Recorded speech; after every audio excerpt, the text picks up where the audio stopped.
Hi, everybody. I see some familiar faces from last year. Thank you for coming. And some new faces that I've never seen before. So just to introduce myself, my name is Stephanie Reed. I am an Appalachian folk practitioner, and I also practice hoodoo, curanderismo, hexerai, anything that's American folk magic based. I'm pretty much there. I lead a group called the Crooked Crossroads Society. We are 19 years old, so we are the oldest in Nashville. And we have something coming up for PPD coming soon. So just to throw that out there. This is about Dark Holler Magic. It's Haints, Hexes, and Hidden Healing. I am not going to teach you anything that someone could go out and kill someone with. So I just want to throw that out there right off the start. Yeah, I see a lot of people out here. In case you were like wondering, no, we're not going to go there today. We're going to get close, but we're not going to go all the way. We are going to hex a bitch, yes. So, but I do want to make it clear that this is Dark Holler Magic. It is authentic. My family is Appalachian, and I'm also Cherokee. I'm a citizen of the Cherokee Nation and the Eastern Band.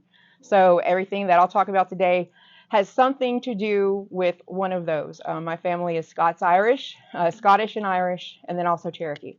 So everything is going to be based in Appalachia. There are several different types of folk magic that we consider American folk magic, right? So we have Appalachian folk magic, we've got hoodoo, we've got hexerai, we've got Ozark mountain magic, which is very similar to Appalachian magic for a reason. And then we don't talk about it a lot, but there's also curanderismo. And if you're not sure what that is Mexican folk magic. So Mexico is part of America, so we have to include our brothers and sisters in Mexico. So here is the reality of it. In Appalachia in particular, you had different groups of people living next to one another, right? So we had Germans, not so much, but we had Germans, we had the Scots, we had the Irish, we had the Scots-Irish, which there's a distinction between all of those. We also had Cherokee, and then we also had enslaved people. So all of those people came together and formed what we now call Appalachian folk magic. And it came about from, just like any American folk magic, it's practicality and it's need. So for example, if my family being Cherokee and Scottish, if my Cherokee family needed something that needed to cure a fever and the cure was Scottish, they're going to use it. They borrowed from one another. And over time, that borrowing melded together to create what we consider Appalachian folk magic. It's also related to the rest of them. I don't know how much American folk magic you guys are into, but there are going to be things that you see that I'm going to talk about that you're going to go, if you're a hoodoo practitioner, you're going to go, that sounds a little bit like hoodoo. Or if you're a hexerai practitioner, you're going to say, that sounds a little bit like hexerai. That's because they all melded together and they all practiced basically the same thing, just with different nuances. Magnetic. No, actually, funny story. So this is a mourning locket. It's a Victorian mourning locket. It's 150 years old. And in it, I've put the graveyard dirt of my grandmothers going back to my great-great-great-great-grandmother. So they all lived in Tennessee. So they all stay with me. But if I need to move it, I will. Maybe they're just, yeah, they have something to say. Right. So today we're specifically going to focus on Southern Appalachian folk magic. Okay, so there's not going to be a lot of hexerai, even though I just said that. Our ancestors understood something important, right? You have to work with both hands. You do not have life without death. You do not have light without dark. It's a balance. Everything in life is balanced. The Cherokee in particular were very big about everything must be in harmony, everything must be balanced. The other forms of, I'm trying to think of a good way to say it, their brothers and sisters from other countries also did the same thing. So we have both hands that we work with. Now, there are people who don't want to work with the left hand, and that's totally fine. There's nothing wrong with that. But for this, hello, I'm left-handed. So we're going to be using our left hand a lot here. There is a safety note. Like I said, everything is educational. I'm not teaching all this to run out and, you know, do something to your ex. Yeah. Don't try this at home. Yeah, don't try this at home, or if you do, be very careful. Absolutely. Absolutely. Okay, so the first part is about Haints. Haints are really big in Appalachia. They are not everyday ghosts. They are not your family. They're not your mama. They're not your grandmama. They died under horrible circumstances in most cases. They have a score to settle. They're not happy, and they don't care whose day they disrupt.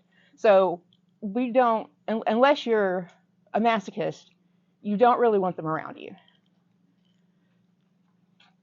How do we combat against Haints? Several different ways.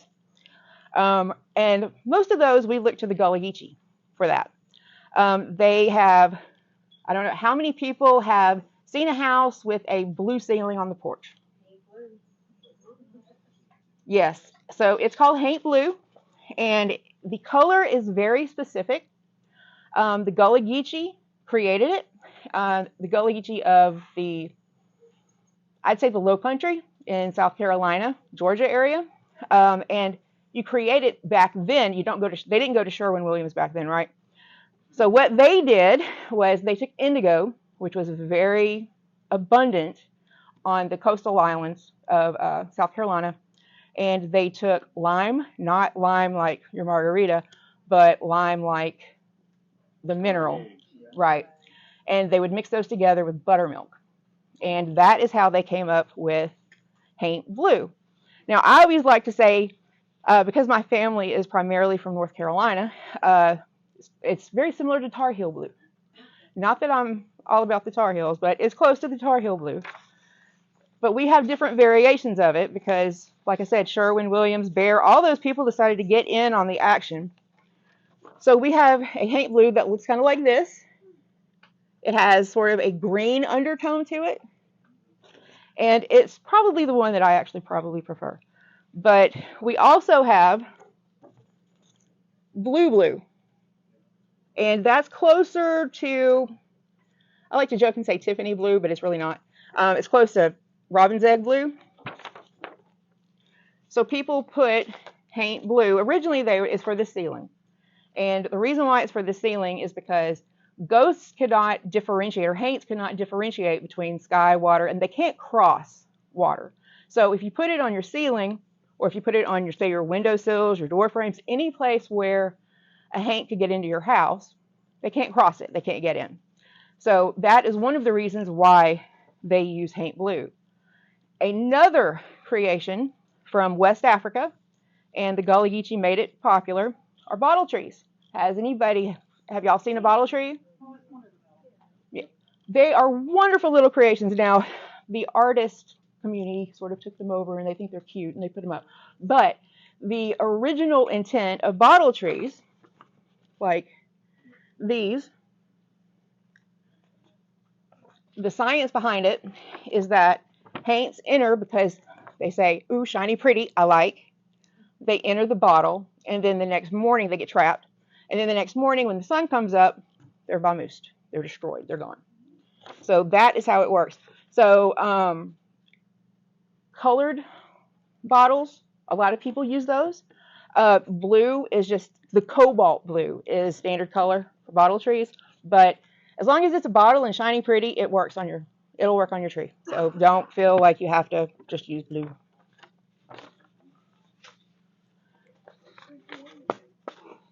Yes. Other things that are protective from other people. Iron. These are real coffin nails. These are real coffin nails. And they are about 200 years old now. They've been tied together with a red string. Now, anyone that practices any kind of Celtic folk magic, this looks similar to a Rowan cross, where you take two Rowan sprigs and then you tie them together. Same concept, and it does the exact same thing too. You would hang it up behind your door, window, again, any place where a Haint could get in, It's protection. It's also protection against people who mean to do you harm and negative energy that comes in. So that's what iron. Iron is great for keeping Haints at bay. Some of the things that you can do with it, of course, I'm sure everybody has heard of the horseshoe. It does more than bring good luck. It also protects your house. To protect your house, I know a lot of people argue over the luck thing as far as it being up or down. Specifically for protection, you want it to be down. Other things that you can do with iron, you can take a cast iron skillet, put it under your bed. You can take iron scissors, if you have iron scissors, and open them up and put them between your mattress and box spring. So those are things that you can do with iron to protect your house and yourself. You can also carry it on you if you want to protect yourself. Something else that is Native American and European, ironically, the buckeye nut. A lot of people carry them for money, but it can also be carried for protection as well. And that the protection part is specifically Cherokee, if you ever wonder. So I have a couple of demonstrations because anybody that has ever attended one of my workshops, you know I don't like to sit there and talk. I like to actually do. So we're going to do a couple of things together, and you guys are going to get a couple of samples. Other things that are for protection. Salt. I'm sure everybody here has used salt. In the hoodoo tradition, red brick dust. It's something my husband makes the best red brick dust, I swear. Lay a line of it across your doorway. We actually lay a line of it around our house because we have a ton of it. But running water, I already mentioned that. Bells and chimes. In Appalachia, different communities have different purposes for it, but specifically in Appalachia, wind chimes are meant to keep Haints at bay. Reason being is because the movement and also the sound disrupts them. It also disrupts bad energy. So that is, you'll never catch me hanging one up though. That is one reason why you would hang up a wind chime or anything that makes noise. It doesn't have to just be a wind chime. Anything that makes noise, you can put outside your house and it would scare Haints away. One thing that we do, or we used to do rather, at Walpurgisnacht, I don't know how many people are familiar with Walpurgisnacht, but we, in Tradcraft, which is completely opposite of what I'm talking about, we celebrate part of the coming of the spring by scaring the bad spirits away. And the way that we do that is we take cast iron skillets or cast iron whatever, pots, pans, whatever we can find, and we go around our bonfire and we hit them together. And we make as much noise as we can. We scream, we make noise. That is very specific to both Germany and also Scotland. It's big in Scotland. Night before May Eve would be a night that you light huge bonfire and to keep spirits away. That's also what they do at Samhain, if you ever wanted to know about that. So just for some historical context, in Appalachia, one of the reasons why folk magic is such a thing, because most of these folks are Christian. I'm not going to lie to you and tell you that folk magic is pagan. It is not. It is primarily Christian. So, and that was something I had to come to terms with a long time ago. But it is Christian, and it was born of necessity. So the law and doctors are kind of hard to come by when you're in the hollow. So they would, healing, justice are the big ones. Prosperity is big. But those are the main things that they would use them for. Also, hexing. I know people that refuse to hex. That's totally fine. But sometimes it's necessary. And it's not something that you are supposed to do without being first provoked. So it's not like you should just go out and I'm going to hex you and you and you and you and you. You don't do that. You don't do that. And I mean, if you believe in the law of return, then you know you're going to get hit, right? If you believe in the threefold law, you're really going to get hit. So you don't want to just go willy-nilly on that. That is specifically for retribution. It's not for anything else. I have to throw that out there. When is it justified? Family protection, responses to theft or abuse. Appalachia, cows get stolen all the time. Goats get stolen all the time. How do they get them back? They hex the crap out of their neighbor. There they go. They get it back. Community justice. If someone has, say, murdered someone, and you can't get the sheriff out there, they had a very strong belief in hexing so that they could take care of it themselves. And also, just an important rule, and I told y'all no petty anything, because I'm not teaching you to go out and hex folks. I've got that written on here several times because I needed to bring it up. Not that I care, y'all can do what you need to do, you're adults. But some of the categories that we have, protective, you can reflect energy back. So you don't even have to do anything. You can let them do it to themselves, right? So mirror boxes, very popular for that. I love mirror boxes because you didn't even do it. They did it to themselves, plain and simple. So you're free and clear, conscious-wise on that. Let's see. Justice and evening the scales. You make things right when they're wrong. Confusion, disrupting focus. So it's not particularly Appalachian, but it is used in Appalachia. Things like, I hate to mention it, but things like goofer dust can be used. Goofer dust is not to be used unless you know how to use it, because it will do stuff to you. Funny story, funny, not funny. I used to work for a government agency, and the legal counsel there, I'll just be honest, she was more than most people could handle. And the lawyer that worked right under her and the paralegal, they had a problem with her, and they asked if they could have some goofer dust. I make it.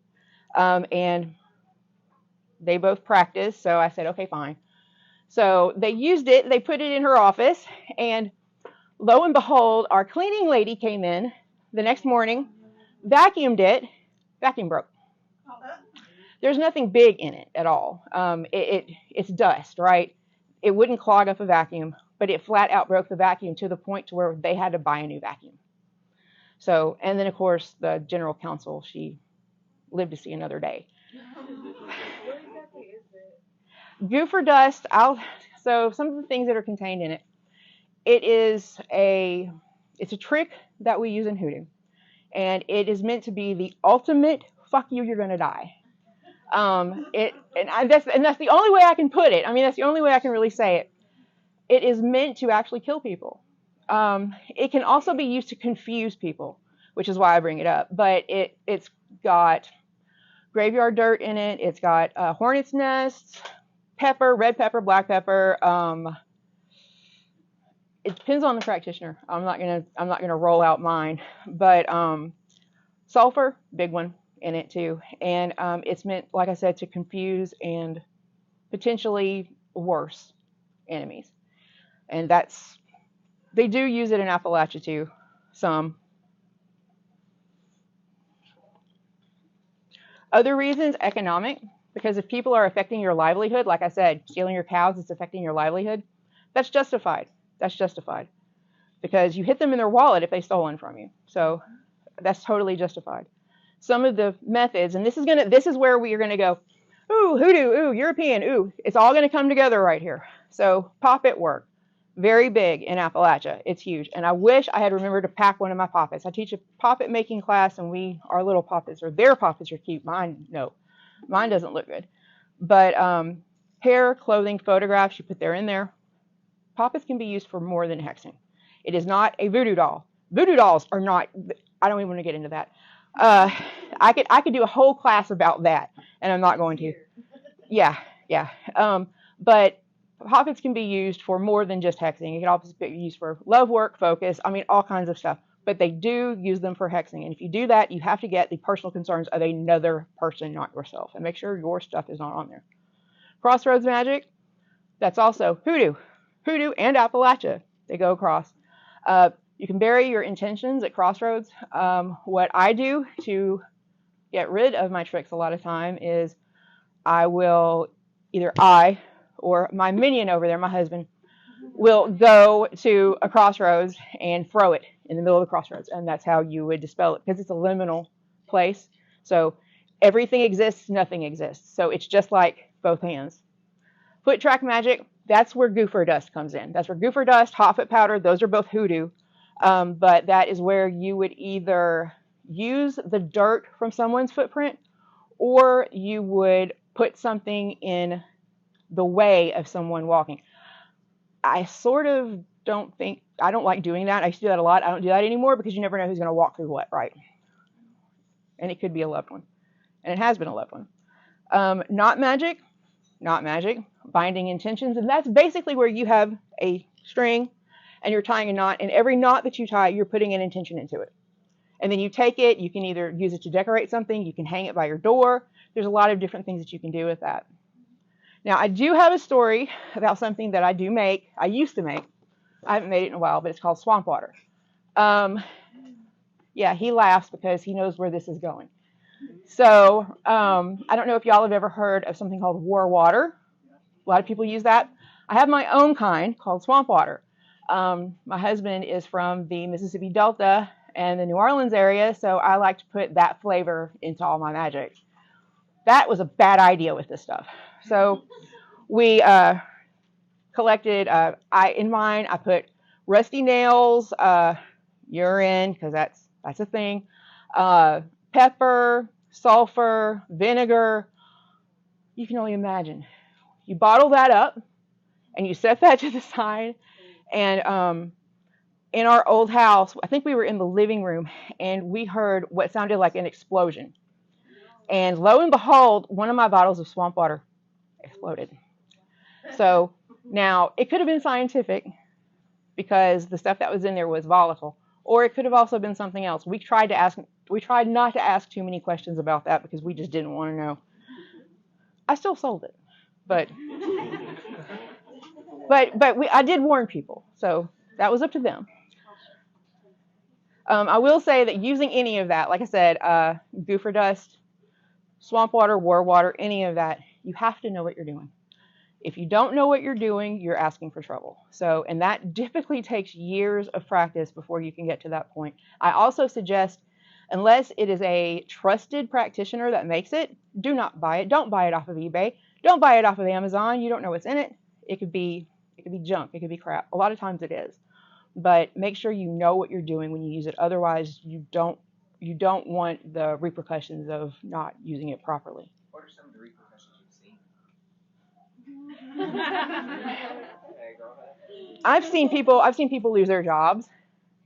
I've seen people have car accidents. I've seen people in the hospital. It can get bad. It could be anything. I've seen people break up. It could be anything. It could be something simple. It could be something bad. It also depends on what your intentions were when you were using it. Typically with swamp water, war water, you take it and you throw it at the door of the person you want to hex. If you ever buy swamp water from me, so help me God, take the label off of it, please. I do not want that in my life. But it just depends on what they're trying to do. Demonstration time. So one thing, European, actually it's a little bit of everything. So these are what we call witches' balls. Different people make them with different intentions in different ways. It's very personal, but I'm going to tell you how we make ours. This is the finished one. This one I didn't bind up because I wanted y'all to be able to see what's in it. So with the witch's ball, if you're going to use it for protection, I have put in here pins and needles to poke through anyone's bad vibes. I've put rusty coffin nails in the shape of a cross for obvious protective reasons. It has herbs. It has rosemary, salt, cloves, nettles. All of those are protective, and they all focus on either Haints or bad vibes. All of them do. And then, of course, there's dried lemons in there because dried lemons do both cleansing, just like the salt does, and it also helps stop gossip. So, good stuff. So, finished one, that one. We're going to make one.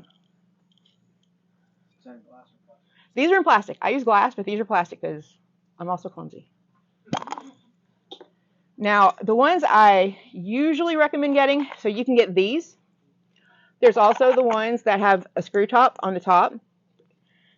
Both of them have, they have advantages and disadvantages. I can put pretty much anything I want in this. You have to be very, that little hole on the other one is very small. Other side of this, it can open, it can spill, it can do all kinds of stuff, which is typically why we bind that up. But I can move this now. So what I do is, and I put different stuff in them too. This is just for this demonstration. So don't feel like you have to use these. Anything that you can think of. I'm very aesthetic. I also like things to be kind of pretty. So I try to throw that in there as well. But it goes in layers. So we're going to start out with a layer of, this is just regular coarse salt. That's all it is. And mirrors. These. So funny story about this too. I got my husband to smash these up, and he was very concerned the entire time because he thought that it would wind up giving him bad luck, and I had to convince him that it would not. Do I know that for sure? No, but it was really good to say at the time. I really needed the mirrors. So on that, I'm gonna put broken mirrors. And now, so from what we talked about before, the broken mirrors are going to, and I've still got a back on that one. The broken mirrors are going to reflect back anything bad that comes our way. So we're going to throw some broken mirrors in there. I have a question. Yes. If you don't want to break mirrors, could you use like the little square pieces of mirror that you can embellish things? Absolutely, yes. Yes, you could. You could. Yes. You absolutely could do that. So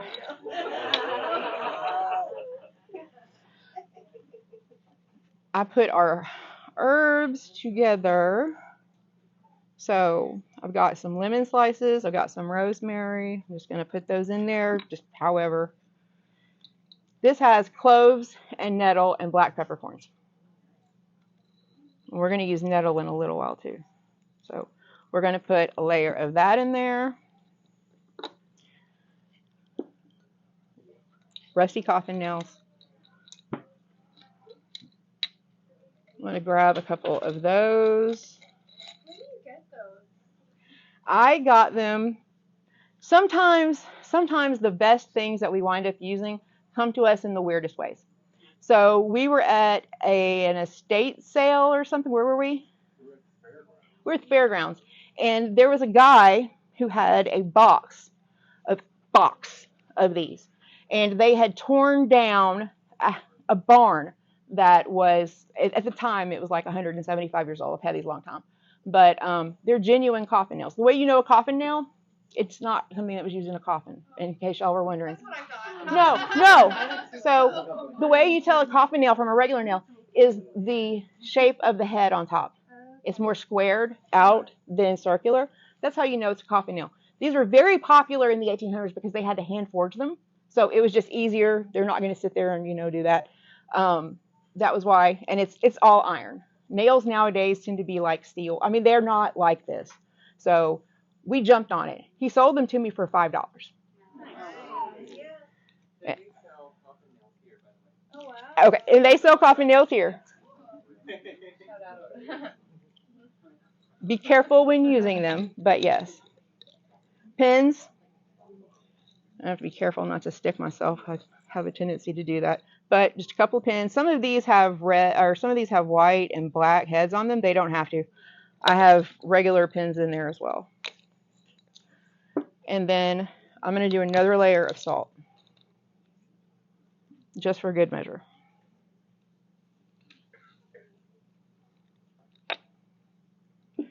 So when you have it pretty much the way you want it, you close it up, and that would either be from the side or from the top. And see, with my glass ones, it's so much easier to do this than this. But again, I am clumsy and I didn't want to break anything. But yeah, I overfilled it. But let's see if I get it. Yeah, I can't. Well, yeah, I can. So there you have, and you can use as much or as little. There's no formula to that. It's kind of intuitive. So I'm I'm not going to bind it, but that's what you get after. And then if you bind it, that's what you get. And the binding is for energy can't go through because it's holes. That's sort of the thought process behind that. Practical, right? If you think, well, this is what I need, how do I need to do it? Oh, that's what practical magic is all about. So we're just going to put those over to the side. The iron nails, they repel haints. They're also protective against energy. The herbs, rosemary wards off haints, bad energy. Nettles repels harm and haints. I went haint crazy on this one. We were talking about it. Black pepper breaks curses and drives people away. Lemon cleanses, cuts, repels. Cloves wards off evil spirits. And again, that also stops gossip, just like the lemons will.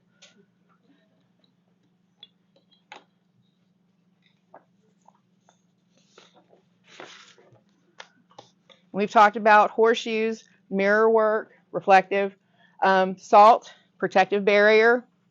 It's not expensive like it was 2,000 years ago. So we've got plenty of it. And protective symbols. So have you ever been in an old house and you look at the windowsills or the door frames and you saw things scratched into them, like wooden ones? Depending on what those symbols were, it's protective. So in Appalachia, crosses are a really big thing. With the Cherokee, the sun wheel, because it's balanced. And they also do the 7-pointed star. And the 7-pointed star to Cherokee, it represents each of the 7 clans of the Cherokee Nation.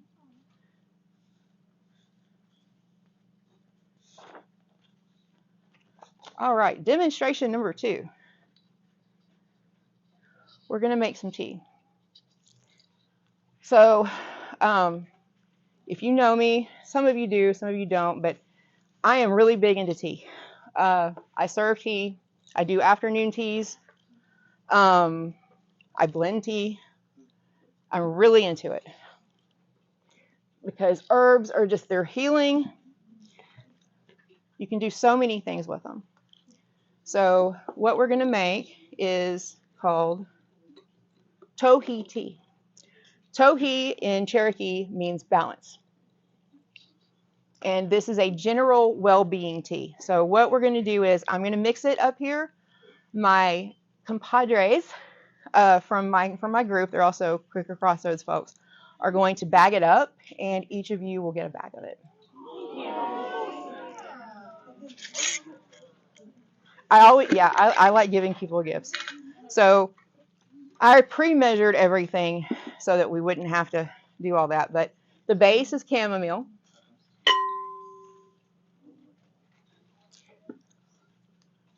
Chamomile, of course, being calming, centering.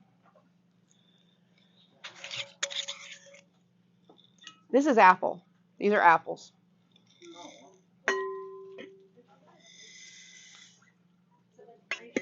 They're freeze dried. It makes it easier for storage purposes.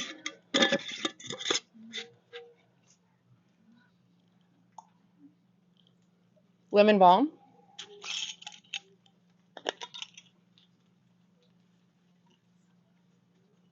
I love lemon balm. I'll use lemon balm as a tea on its own.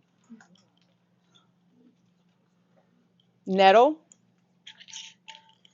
Nettle is one of the most healthy things you can put in your body. I know it stings, right? You have to either cook it or you have to get it to where it doesn't sting you.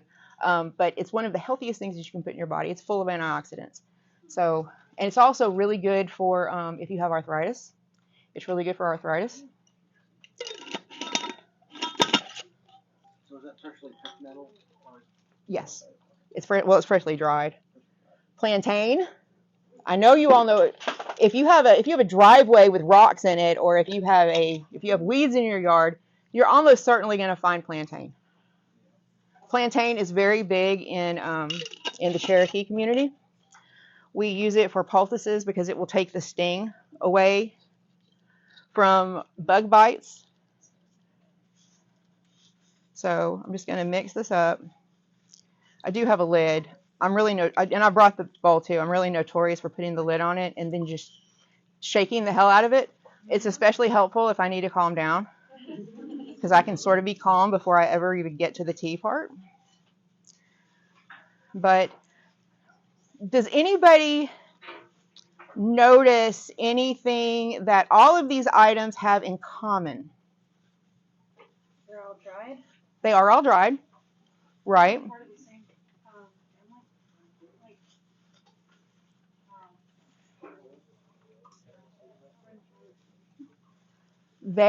All of these items are items that most people would never even think to use. They're items that are either considered to be weeds, except for the chamomile. They're either considered to be weeds, they're considered to be, you step on them, you walk through them. Most people wouldn't even think twice about using them. This is what I mean when I say hidden healing. Because if you look hard enough in your yard, if you look hard enough around in your environment, you are going to find things, and study it. Study it. You're going to find things that people told you your entire life wasn't any good, you needed to get rid of it. No, it's actually extremely healthy, and this is very tasty. It's got a fruity, it's fruity on the front end, and then you get a little bit of an earthy tone from the nettle, but it's a very tasty tea. I'm going to pass this over to these folks to take over.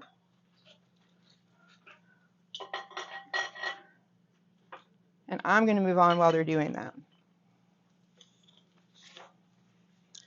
So something that I am popular for is making syrups and tonics.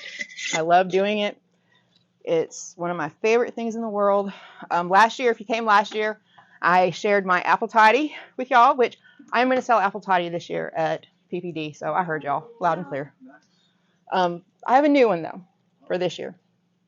This one is a tea tonic. So a tea tonic is something that you would put in your tea. You can also put it in Sprite. You could put it in seltzer water, spring water, still water if you wanted to, drizzle it on your pancakes. This one in particular, and I didn't double strain it, which is why, but that's apple in there that's doing that. But you can tell that it's syrupy because it coats. But this stuff is amazing. We've got some peach cider vinegar in it. We've got apples in it. We have peaches in it, sumac. We have sumac in it, molasses, maple syrup, vanilla. And by the way, everything that I use is always organic. Everything is organic. I'm very big into organic free trade stuff. So if that was a concern. And it also has the charred, it's charred. That's why it's called blackwood. That's one of the reasons why it's called blackwood. There is a piece of a charred whiskey barrel to give it a smoky after. So when you taste it, it's healthy, first of all. It's a well-being tonic. It's got an elderberry base. So you're really going to taste elderberry, but then everything else is going to come through after that. It also has cinnamon in it, and it has ginger. It has fresh ginger in it. So you'll taste the elderberry up front, and then everything else will come through, and the smoke will be on the very end. But it's a well-being tonic. So it's healthy, it's tasty. You can do what you want with it. And we have samples for everybody on that too, so that you can taste it. It's also got sorghum in it too. Some of my family's from Kentucky, so that had to do a throwback. The reason why it's called blackwood, like I said, it has charred bits of barrel in it, but blackwood is also a family name. It's my great-great-grandmother's name from North Carolina, so it's a homage to her too.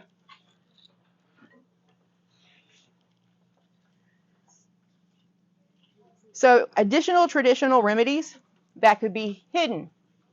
Again, these are things that you wouldn't think, that a lot of people wouldn't think to get, but they're there for your use. They're there. Everything on this planet was put there to be used in some way as allies.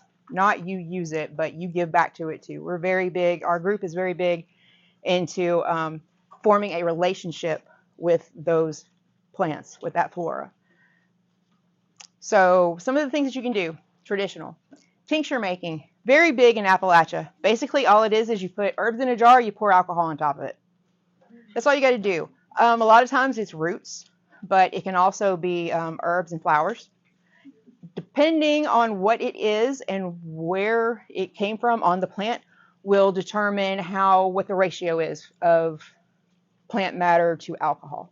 And what you would do with that is you would put it in a jar, and if it is a root, you can put it in a clear jar if you want. Put it in a sunny place. If it's flowers and delicate, you would put them in a dark jar, and you would put them in a dark room and let them come out that way. So some of our traditional remedies that we use, some of them you're going to know. Some of them you're going to know, some of them you're not. Willow bark, nature's aspirin. Actually, I think it's better than aspirin. Pine needle tea, pine needles. You can get pine needle tips. It's very high in vitamin C, so it's very healthy. Plantain, we already talked about plantain. And ginseng. Ginseng is very big in Tennessee, but I have to warn you, there are laws for ginseng. So it is illegal to collect ginseng except for between September 1st and December 31st of the year. You're also not supposed to sell it except for between those times. If you do that, it's a Class A misdemeanor. That's like $250, and it could be jail time, so don't do it.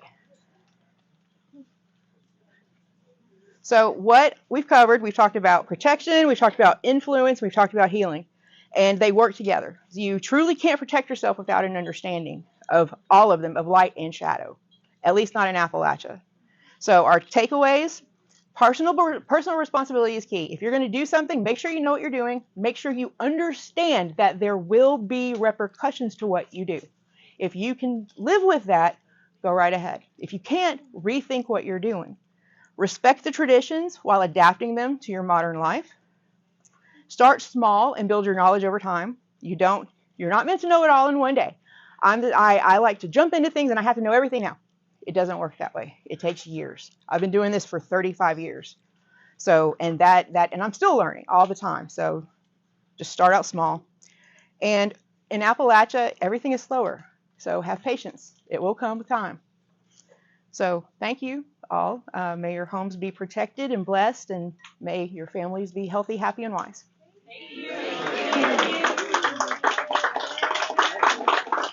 Thank you. Does anybody have any questions? Yeah, where can we buy this? That's delicious. Yeah, it is. I'll have it at Pagan Friday. In big jars. They'll be in 8-ounce bottles. Oh, the QR code. What? And we fill the tea to pass out. Yes. Make sure you get your samples if you want samples. The QR code is my contact information. It has my email address, my phone number. It also has the Facebook pages and Instagram pages of the Crooked Crossroads Society, which honestly is the easiest way to get a hold of us. And feel free to ask questions whenever you need to. We're a folk magic based group. We used to be tradcraft, which is why we practice a lot of tradcraft. But we're folk magic based, and everything that we do is based on agricultural cycles of the seasons of Tennessee. So yeah, it's very what you saw here. We do. Yes, we're based in Nashville.